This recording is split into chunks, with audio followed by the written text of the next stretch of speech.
Découvrons la vérité. Plus de salaire pour le pasteur. Dans le ministère chrétien, dans la nouvelle alliance, le salaire n'a plus de place pour les officiants de l'Église. Mais dans l'ancienne alliance, ce système était admissible, était admis. Pourquoi? Parce que Dieu seul l'avait institué de la manière. Après avoir accordé le service sacerdotal à Lévi, qui était l'une des 12 tribus, il est écrit en Deutéronome 18, verset 1, que Lévi devrait recevoir le salaire, qui était la dîme, les prémices et beaucoup d'autres parties des organes de l'animal qui devait être offert à l'autel. Et ce système a continué jusqu'au temps de Jésus-Christ. Mais pourquoi Dieu leur accorda ce salaire? C'est parce qu'ils devaient consommer ou porter comme charge les péchés d'Israël. Selon Lévitique 10, 17, là où il est écrit que lorsque l'animal était amené comme sacrifice sur l'autel, Lévi devrait manger ça et ses enfants et porter les péchés ou les iniquités d'Israël dans son corps. Et deuxième chose, il ne devait pas hériter aucune partie lors du partage de Canaan.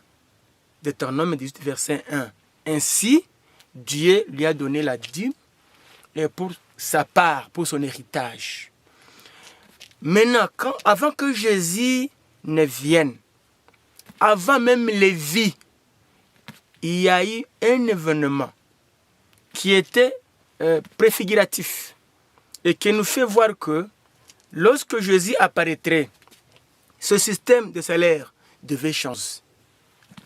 Depuis le verset, je pense à partir du verset 10 jusqu'au verset 20, si j'ai bonne mémoire, il est écrit que Abraham, qui est le père de la foi, le patriarche, lorsqu'il revenait de la guerre, et il s'est rencontré à une personne qu'il n'a pas vite reconnue, mais finalement il a reconnu que c'était Jésus-Christ.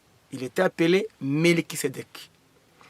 Cet homme-là, c'était Jésus, le roi de Salem, le roi de la paix. Abraham, qu'est-ce qu'il a fait? Il a remis la dîme de tout ce qu'il avait comme habitant à Melchisédek.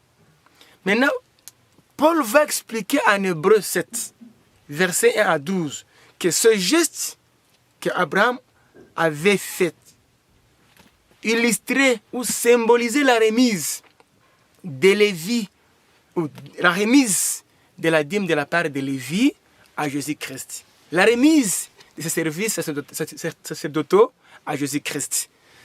Pourquoi, quand Jésus est venu, lui, il n'est pas sorti de la tribu de Lévi. Il est sorti de la tribu de Juda. Juda, la tribu sur laquelle rien n'a été dit par rapport au service de sacerdoce. C'est que Paul va nous expliquer que quand Jésus est venu maintenant, la loi qui régissait le salaire, qui régissait le sacerdoce, devrait être changée. Découvrons la vérité, s'il vous plaît. Dans la nouvelle alliance, quelque part, Jésus va parler d'une gratuité lorsque nous lui servons, lorsque nous sommes dans l'œuvre du Seigneur. En Matthieu 10, verset 8, il a dit, vous avez reçu gratuitement, donnez aussi gratuitement.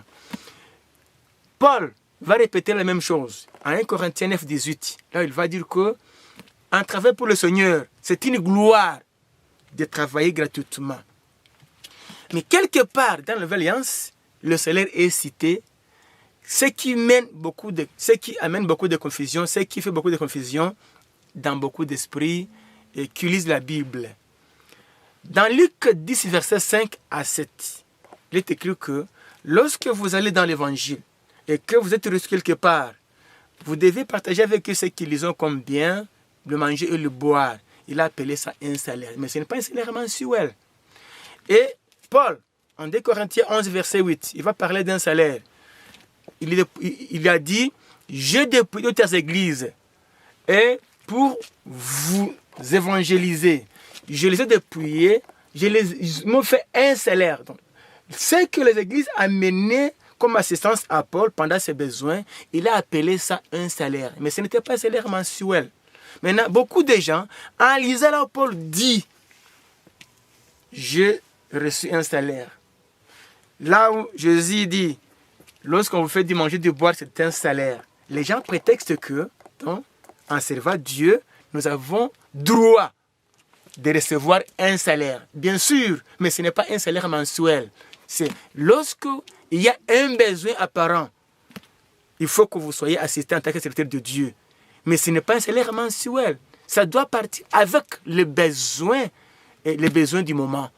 Donc, s'il vous plaît, découvrons la vérité sur ce passage. Pourquoi?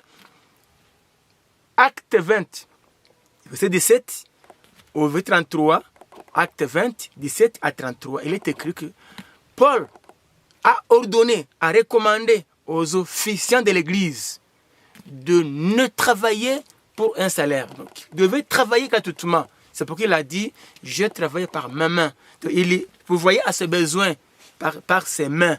Mais il n'a exigé, il n'a désiré ni argent ni vêtements. C'est Acte 20, verset 33. Maintenant, ces gens-là, à qui s'adresser, il a recommandé de l'imiter. Imiter. C'est ce qu'il dit à 1 Corinthiens 11, 1, il dit, imitez-moi, car moi aussi j'ai imité Christ. Découvrons la vérité, plus de sérieux pour le pasteur.